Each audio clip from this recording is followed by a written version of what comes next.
আসসালামু আলাইকুম। প্রিয় দর্শক, অনেক পুরনো একটা আমার নিজস্ব জীবনের একটা ব্যক্তিগত একটা ঘটনা দিয়ে বরং শুরু করি।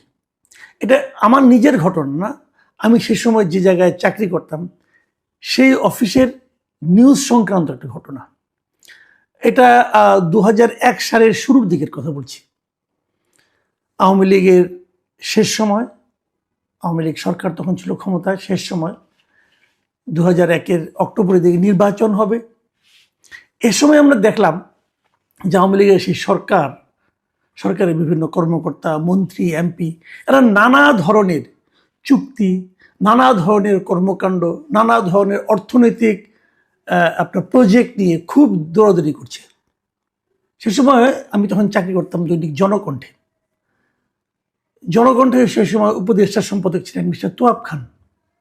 তো তিনি বললেন যে আমরা যখন এরকম অনেক খবর আনা শুরু করলাম রিপোর্টার হিসেবে, উনি বললেন যে এগুলোকে আমরা একটা সিরিজ আকারে চালু করি। সেই সিরিজের উনি নাম দিলেন শেষ সময়ে যা পাই, এবং এই নামে ওই সিরিজটা চালু হলো। মানে শেষ সময়ে যে যতটুকু পারছে লুটপাট করে নিচ্ছে, এই হলো সেই সিরিজটার শিরোনাম এবং মোদ্দা কথা। এবং নানা ঘটনা সেখানে কিন্তু আমরা সিরিজ আকারে বিভিন্ন রিপোর্টার নিয়ে আসতাম এবং সেগুলো আমরা প্রচার করতাম। আমি ২০০১ সালের কথা বলছি, আর এটা ২০২৬ সাল। ২৫ বছর পরে এসে আমি ঠিক সেই একই জিনিস যেন দেখতে পাচ্ছি। একটা সরকার এসেছিল আমাদের এখানে, অন্তর্বর্তীকালীন সরকার। এ ধরনের সরকার আর কখনো আসেনি। এর আগে ১৯৯১ সালে আমরা একটা অস্থায়ী সরকার দেখেছি, নির্দলীয় সরকার দেখেছিলাম বিচারপতি শাহাবুদ্দিন আহমেদের নেতৃত্বে। তারপরে বিচারপতি হাবিবুর রহমানের নেতৃত্বে একটা অন্তর্বর্তীকালীন সরকার দেখেছিলাম। তারপরে বিচারপতি লতিফুর রহমানের নেতৃত্বে আরেকটা অন্তর্বর্তীকালীন সরকার দেখেছিলাম। এরপর ফখরুদ্দিন আহমেদের নেতৃত্বে আরেকটা অন্তর্বর্তীকালীন সরকার দেখেছিলাম। এই কোনো সরকার নির্বাচনে নিজেরা অংশ নিত না, কিন্তু রাজনৈতিক দলগুলো যারা নির্বাচনে অংশ নিত তাদের নির্বাচনটা সুষ্ঠুভাবে সম্পন্ন করার জন্য যাবতীয় কাজ করত। তাদের চরিত্রটা ছিল এমন যে তারা একটা নির্বাচন অনুষ্ঠান করবে ৩ মাসের মধ্যে অথবা নির্দিষ্ট একটা সময়ের মধ্যে। যদিও ফখরুদ্দিন আহমেদের সরকারটা বেশ লম্বা সময় ছিল, আগেগুলো সব ৩ মাসই ছিল। ৩ মাসের মধ্যে তারা একটা সুষ্ঠু নির্বাচন করত, এবং এই নির্বাচন করার জন্য তারা একটা ছোট মন্ত্রিসভা গঠন করত, উপদেষ্টা মণ্ডলী। তারা কেবল রুটিন ওয়ার্কগুলি করত, আর কোনো বড় কাজ করত না। কোনো নীতি নির্ধারণী কাজ তারা করতেন না, কেবল রুটিন কাজগুলো করতেন এবং নির্বাচনটা শেষ করে তারা চলে যেতেন। এই যে আজকে ডক্টর মোহাম্মদ ইউনূস, উনিও এরকম একটা অন্তর্বর্তীকালীন সরকার, একটা তত্ত্বাবধায়ক সরকারের উপদেষ্টা ছিলেন কিন্তু এক সময়। এবং তখন তিনিও ওরকম কেবল রুটিন কাজগুলি করেছেন, অন্য কোনো কাজ ওনাকে করতে হয় না, অথবা উনি করার প্রয়োজন বোধ করেন নাই। কিন্তু এবার আমরা একটা অদ্ভুত টাইপের অন্তর্বর্তীকালীন সরকার পেলাম। তারা নিজেরাই দাবি করলেন তারা অনেক কাজ করবেন, তারা রাষ্ট্রীয় কাঠামোর সংস্কার করবেন, জুলাই হত্যার বিচার করবেন এবং জাতীয় নির্বাচন করবেন। ঠিক আছে, আমি ধরে নিলাম এগুলোই তাদের অগ্রাধিকার। রাষ্ট্রীয় কাঠামো সংস্কারের জন্য সংস্কার কমিশন হলো, তারপর ঐক্যমত্য কমিশন হলো, এখন একটা গণভোটও তারা আয়োজন করছে। যদিও এটা নিয়ে অনেক বিতর্ক আছে, এইভাবে করা যায় কিনা সেটা নিয়েও বিতর্ক আছে। জুলাই হত্যার বিচার, ওটাও অত্যন্ত তড়িঘড়ি করে তারা করার চেষ্টা করছেন। এই বিচার শেষ পর্যন্ত কতটুকু কি আন্তর্জাতিকভাবে স্বীকৃতি পাবে কি পাবে না সেটা নিয়ে আরেক আলোচনা, সে আলোচনা আপাতত আমি করতেও চাই না। আরেকটা কি, জাতীয় নির্বাচন। ওনারা একটা নির্বাচনের তারিখ শেষ পর্যন্ত ঘোষণা করেছেন। এ মাসের ১২ তারিখে সেই নির্বাচন হবে এবং ঠিক ১ সপ্তাহ বাকি আছে। ঠিক এই সময়কে আমরা নিশ্চয়ই শেষ সময় বলতে পারি। এই শেষ সময় এসে তারা কি করছেন, একের পর এক চুক্তি করছেন, এবং প্রত্যেকটা চুক্তি বেশ বড় বড় অর্থের চুক্তি। যেমন কিছু সামরিক চুক্তি করছেন, চীন থেকে ড্রোন, মানে ওদের সঙ্গে চুক্তি করছেন তারা এখানে একটা ড্রোন কারখানা তৈরি করবেন। বিশাল ইনভলভমেন্ট, এখানে কিন্তু অর্থনৈতিক ইনভলভমেন্ট আছে। পাকিস্তান থেকে JF-17 থান্ডার যুদ্ধ বিমান তারা কিনবেন। চীন থেকে JS-10C যুদ্ধ বিমান কিনবেন। ইউরোপীয় কনসোর্টিয়াম থেকে ইউরোফাইটার টাইফুন যুদ্ধ বিমান কিনবেন। দক্ষিণ কোরিয়া থেকে সাবমেরিন কিনবেন। তুরস্ক থেকে T-129 অ্যাটাক হেলিকপ্টার কিনবেন। যুক্তরাষ্ট্র থেকে ব্ল্যাক হক মাল্টি রোল হেলিকপ্টার কিনবেন, এবং ৬৫০ কোটি টাকায় যুদ্ধজাহাজ যে খালিদ বিন ওয়ালিদ যেটা আছে তার সক্ষমতা বাড়ানোর কাজ করবেন, মানে আর্মি, নেভি এবং এয়ারফোর্স এই সবগুলির জন্য বিপুল অঙ্কের কেনাকাটা করছেন। একটা কথা মাথায় রাখবেন, এই যে সামরিক কেনাকাটা আছে না, এগুলো কোনো অডিট টডিট হয় না, এগুলো নিয়ে কেউ কোনো প্রশ্নও করতে পারে না। 5 টাকার জিনিস আপনি কি 5 লাখ টাকায় কিনেছেন, নাকি 5 টাকার জিনিস 6 টাকায় কিনেছেন, নাকি 5 টাকার জিনিস বার্গেন করে 4 টাকায় কিনেছেন, এটা নিয়েও কোনো আলোচনা হয় না, কখনোই হয়নি, আগামীতেও হবে না। সামরিক কেনাকাটা এরকমভাবেই হয়। এই কেনাকাটাগুলি খুব গুরুত্বের সঙ্গে করছেন। কে করছেন? এর সঙ্গে মূলত লোককে, অবশ্যই সেই বাহিনীগুলি তো আছেই, তার সঙ্গে এগুলো আমাদের যিনি নিরাপত্তা উপদেষ্টা আছেন মিস্টার খলিলুর রহমান, তিনি হলো এই কাজগুলোর মধ্যমণি অবস্থায় আছেন, কেনাকাটা করছেন। এই শেষ সময়ে উনি কেন কিনছেন এগুলো? এই যে শেষ সময় উনি কিনছেন, এটা পরবর্তী যে সরকার আসবে তারা কি এটা মানবে? তারা কি এটা কন্টিনিউ করবে? মানে উনি চুক্তি করে যাচ্ছেন আর কি, এটা নিয়ে কিন্তু প্রশ্ন আছে। হয়তো উনি বলবেন আমি চুক্তি করলাম, আমি আমার কমিশন পেয়ে গেলাম, চলে গেলাম, শেষ, আলোচনা শেষ, আগামীতে যে আসবে সে বুঝবে। এগুলি কি এভাবে হবে? দেখুন, এই বিষয়টা নিয়ে খলিল সাহেবকে জিজ্ঞাসা করা হয়েছিল। আজকে উনি পররাষ্ট্র মন্ত্রণালয়ে গিয়েছিলেন, ওখান থেকে যখন বের হন তখন সাংবাদিক ওনাকে জিজ্ঞাসা করেছিলেন যে সরকারের শেষ মুহূর্তে এই যে প্রতিরক্ষা চুক্তিগুলি করছেন এটা কেন? উনি কি বলেছেন জানেন? উনি বলেছেন এটা চলমান প্রক্রিয়া, মানে এটা অনেক দিন ধরে চলছিল, এই প্রক্রিয়ার মধ্যে চলছে, এটা কোনো সমস্যা নেই।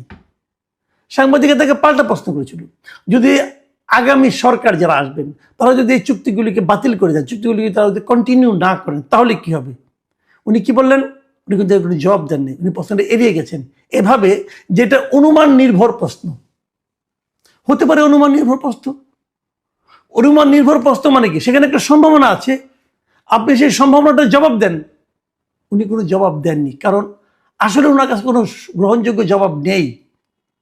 কেবল এই অন্তর্বর্তীকালীন সরকারই না, রেগুলার গভর্নমেন্ট যখন সারা দুনিয়াতে যখন একটা রেগুলার গভর্নমেন্ট হয়, যখন তারা নির্বাচনের ডেট ঘোষণা করে, যখন তারা শিডিউল মানে নির্বাচনী প্রক্রিয়া শুরু করে, তখন সাধারণত ওই যে গভর্নমেন্টে বিদায় নেবে সেই গভর্নমেন্টে কোনো ধরনের বড় চুক্তিতে যায় না, আন্তর্জাতিক চুক্তিতে তো যায়ই না। আর এটাকে রেগুলার গভর্নমেন্টও না, জনগণের ম্যান্ডেট বিহীন একটা গভর্নমেন্ট, তারা এখনই এরকম হাজার হাজার কোটি টাকার চুক্তি করা শুরু করেছেন। কেবল এটাই না, আপনারা দেখেছেন এই 1.5 বছরের সরকার, যে সরকারের বয়স আয়ু মাত্র 1.5 বছর, তারা 32 বছর, 30 বছর, 20 বছর মেয়াদি বন্দরকে দিয়ে দিচ্ছেন, বন্দর চুক্তি করছেন। সেই চুক্তি যদি আলটিমেটলি ফেল হয়, সেই চুক্তি যদি আমাদের জন্য ক্ষতিকর হয়, সেই চুক্তি যদি আমাদের জন্য অর্থনৈতিকভাবে বিশাল ক্ষতির কারণ হয়, আপনি কাকে ধরবেন? এই সবগুলো লোক তো বিদেশ চলে যাবে, এত সব বিদেশি লোক, বিদেশ থেকে ডক্টর ইউনূস তাদের আমদানি করে নিয়ে আসছেন। যদিও খলিলুর রহমান সাহেব বলেছেন, দাবি করেছেন উনি নাকি আমেরিকার নাগরিক না। যদি নাগরিক না হন, আসলে এটা নাগরিক হওয়া না হওয়া কিন্তু বড় ব্যাপার না, বড় ব্যাপার হলো উনি আমেরিকায় যে বৈধভাবে থাকতে পারবেন কিনা। উনি যদি না থাকতে পারেন তাহলে গত 2 দশকের বেশি সময় উনি আমেরিকায় ছিলেন কিভাবে? উনি যদি টোটালি আমেরিকা থেকে থাকার ওনার কোনো উপযুক্ততা না থাকে তাহলে কিভাবে ছিলেন ভাই? তো এগুলো হলো জানেন, এগুলো হলো মানুষকে লোক দেখানো, না রকম অজুহাত, লেম এক্সকিউজ যাকে বলে, এগুলো দেখাচ্ছেন। দেখেন, এই খলিল সাহেব নিরাপত্তা উপদেষ্টা, মানে ওনার অবস্থান মন্ত্রীর পদমর্যাদা, মন্ত্রীর পদমর্যাদার একজন লোক, ওনাকে সর্বশেষে বিমানের পরিচালক পদে নিয়োগ দেওয়া হয়েছে।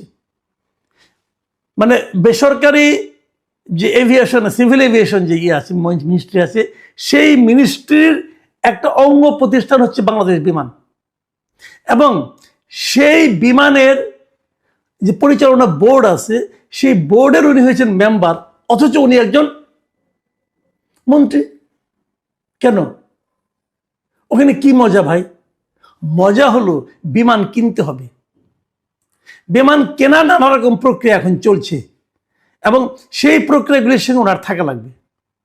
মানে মানুষের তো নির্লজ্জতার একটা সীমা আছে না, চক্ষুলজ্জা বলতে একটা বিষয় আছে, আমরা বুঝি না আমাদের এনারা কি করেন। ওনাকে এই প্রশ্নটা করা হয়েছিল যে আপনি এই একজন নিরাপত্তা উপদেষ্টা বিমানের পরিচালনা পর্ষদে কেন যুক্ত হলেন? এটা কি পৃথিবীর অন্য কোনো দেশে এরকম আছে? উনি জবাব দিলেন কি জানেন? শুনেন, ওনার জবাব হলো দুনিয়ার সব দেশে বিমান নাই। মানে এই জবাবটা আমার কাছে অসাধারণ লেগেছে। আসলেই দুনিয়ার সব দেশে বিমান নাই, কারণ দুনিয়ার সব দেশে যে সমস্ত এয়ারলাইন্স আছে এক একটা তো এক এক নাম। কোনোটা সাউদিয়া, কোনোটার নাম হলো অ্যারোফ্লোট, অথবা কোনোটার নাম হলো সিঙ্গাপুর এয়ারলাইন্স। এক একটা এক এক নাম। বিমান নামে কোনো এয়ারলাইন্স থাকার কোনো কারণও নাই। এয়ার ইন্ডিয়া আছে ইন্ডিয়াতে, তো বিমান নামে তো আপনার এয়ারলাইন্স থাকার কথাও না। কিন্তু উনি কিন্তু ওই অর্থে বলছেন বলে আমার কাছে মনে হয় না। আমার কাছে মনে হয় যে বিমানে যে লুটপাট করা যায় এরকম পৃথিবীর আর কোনো দেশের এয়ারলাইন্সে করা যায় না। কাজে এখানে ওনাকে দরকার। সব দেশে, দুনিয়ার সব দেশে বিমান নাই। কি অসাধারণ উত্তর! মানে এই জবাব শোনার পর আপনি হাসবেন নাকি কাঁদবেন? আরো তো অনেক কথা আছে। দুনিয়ার কোনো দেশ, সব দেশে খলিলুর রহমান নাই, দুনিয়ার সব দেশে ডক্টর ইউনুস নাই, দুনিয়ার সব দেশে আপনার শেখ বশিরউদ্দিন নাই। নাই তো, ওনারাই তো এগুলো করেন। মানে কি কার যে কোথায় লাইন বোঝা বড় কঠিন। কারণ বিমানের পরিচালনা পরিষদে আবার নির্বাচন কমিশনের যে সচিব আছেন ওনাকেও নেওয়া হয়েছে। এই ভদ্রলোক নির্বাচন কমিশনের সচিব। এই মুহূর্তে নির্বাচনটা হচ্ছে সবচেয়ে বড় কাজ। ওইখান থেকে এনে তাকে আবার এটার পরিচালনা পরিষদের মেম্বার করতে হবে কেন? খুঁজে দেখেন, সব রসুনের একটা তো গোড়া থাকে, গোড়াটা খোঁজা কিন্তু খুব একটা কঠিন না। তো এভাবে দেশ চলছে। এভাবে যাওয়ার আগে শেষ সময়ে কতটুকু পাওয়া যায় তার একটা প্রতিযোগিতা চলছে। আমরা জানি না আগামী সরকার এগুলোকে কিভাবে বিচার করবেন, তবে আমি আশা করব আগামী সরকার যেন এগুলো সিরিয়াসলি নেন। এবং সেই সঙ্গে এটাও আশা করব, ঢাকা উত্তর সিটি কর্পোরেশনের মেয়রের ক্ষেত্রে যা হয়েছে, উনি কিন্তু মেয়র, ওনাকে নিয়োগ দেওয়ার জন্য ওই সময়ের যে লোকাল গভর্নমেন্ট মন্ত্রী উপদেষ্টা ছিলেন আসিফ মাহমুদ সজীব নিজে চিঠি লিখেছেন যে ওনাকে আমি চিনি, উনি খুব ভালো, সার্টিফিকেট, ওনাকে মেয়র নিযুক্ত করা হোক। ওনাকে মেয়র নিযুক্ত করা হয়েছে এবং উনি এত দুর্নীতি করেছেন, দুদক এখন ওনাকে বলেছে যে তুমি দেশ ত্যাগ করতে পারবা না। আমি মনে করি এই যারা উপদেষ্টা পদমর্যাদা আছে, যত লোক আছে উপদেষ্টা, এই সবারই দেশ ত্যাগ করার একটা নিষেধাজ্ঞা আসা উচিত। প্রিয় দর্শক, এখন এই পর্যন্তই। আল্লাহ হাফিজ।